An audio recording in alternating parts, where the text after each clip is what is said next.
22장은 18장에서 배운 아미노산 분해를 제외한 합성, 그 다음에 니클레오티드 합성과 분해, 그리고 이 두 물질로부터 유래되는 물질들에 대해서 살펴보도록 하겠습니다.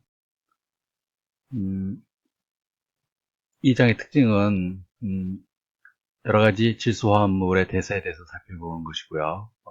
아미노산과 니클레오티드는 질소 화합물인 것 외에도 여러 가지 공통점이 있는데, 예를 들면 서로 만드는 데 쓰인다든지, 지방이나 탄수화물에 비해서 그 대사량이 적은 데 비해서 상당히 정교한 조절 기작을 가지고 있다는 것이고요.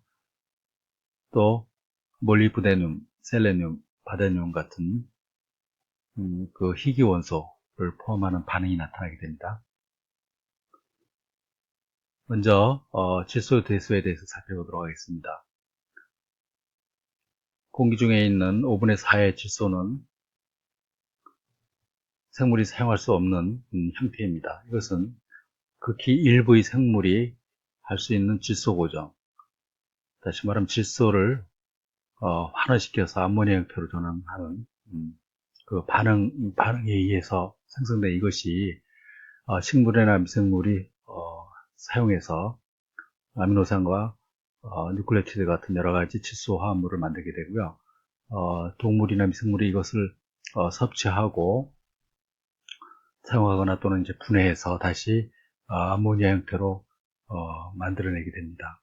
암모니아는 질산화 세균 및 고세균에 의해서 아질산염, NO2, 나이트레이트로 산화되거나 아질산염은 또한 질산화 세균에 의해서 질산염, 나이트레이트, NO3로 더 산화됩니다.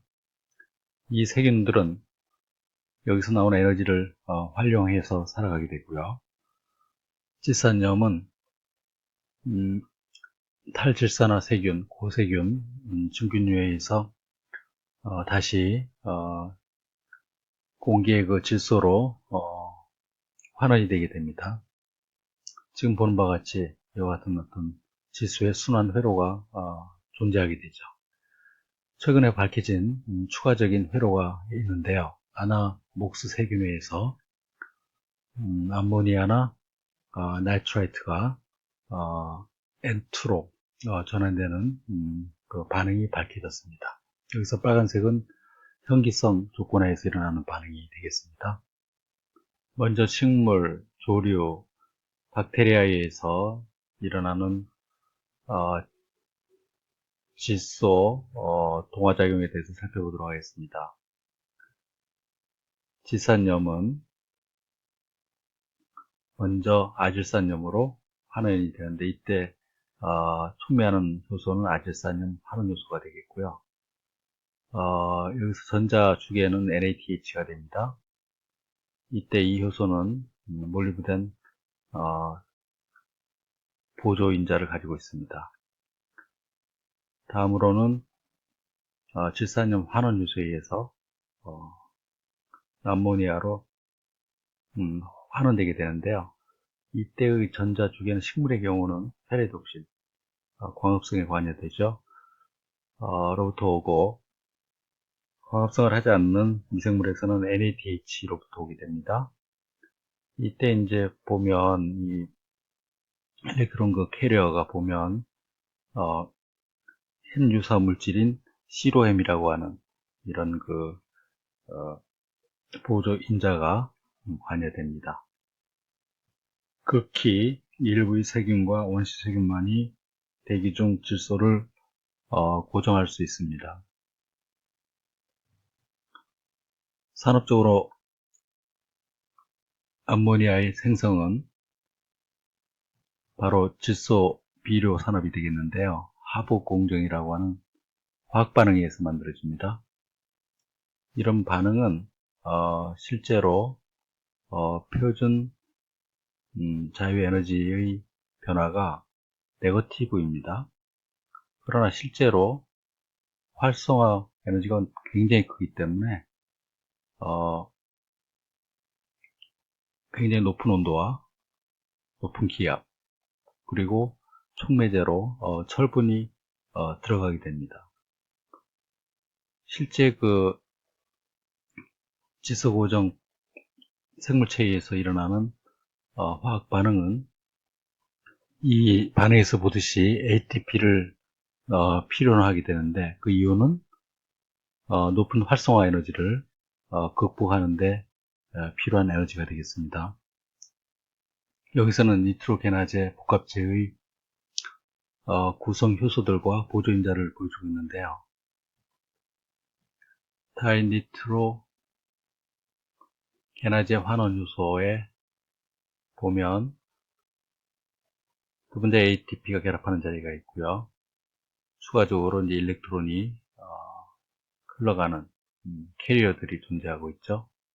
첫 번째 이제 4 아이언 4 설퍼, 두 번째 P 뭉치, 그 다음에 세 번째 아이언 몰리브덴 보조인자. 이제 최종적으로 이 다이니트로게나제 효소에 의해서 질소가 암모니아로 전환이 되게 됩니다. B에는 전자 전달 계의 그 화학 구조를 보여주고 있는데요. 상당히 복잡하죠. 여기서 핑크가요 아연이고, 노란색이 황 원소를 가리키고 있습니다. 그리고 몰리브덴도 존재하는데, 일부 미생물에서는 바나디움으로 대체되어 있기도 합니다. 니트로게나제 복합체에 의해서 질소에 고정되는 반응을 나타내고 있는데요. 피루부산으로부터 전자가 페레독신 또는 플라보독신으로 옮겨진 다음에 이 전자를 다이니트로게나제 환원 요소에 의해서 다이니트로게나제로 옮겨지게 됩니다. 이 과정은 한 번에 한 개의 전자식이 전달이 되는데요. 따라서 8번이 반복해서 일어나며 각 단계별로 두 분자의 ATP가 소모되게 됩니다. 그래서 이와 같이 주어진 8개의 전자를 활용을 해서 다이니트로게나제는 질소를 암모니아로 환원시키게 됩니다. 많은 과정이 잘 모르지만 특별히 어떻게 8개의 전자가 다이니트로게나제에 합쳐지는지, 그리고 구체적으로 철, 몰리브덴 보조인자에 의해서 실제로 이에 결합된 질소가 어떻게 해서 실제로 암모니아로 전환되느냐에 대한 기작은 아직도 정확히 밝혀지지 않고 있습니다.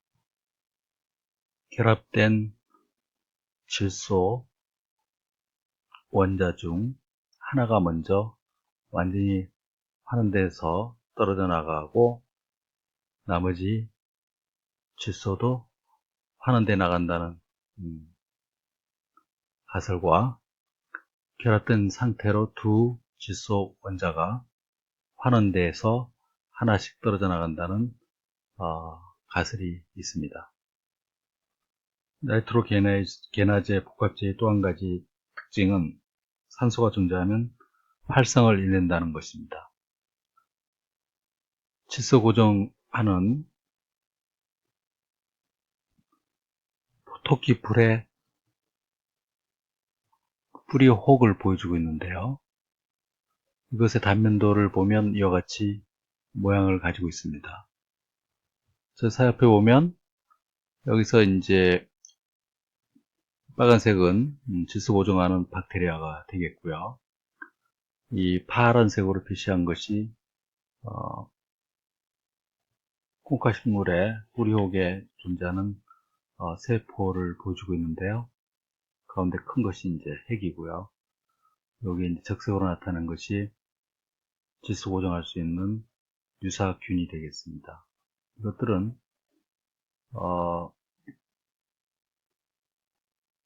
파란색으로 표시하고 있는 멤브레인에서 둘러싸여 있어서 산소가 차단되는데요. 이거하고 이 콩가식물은 공생관계에 있습니다.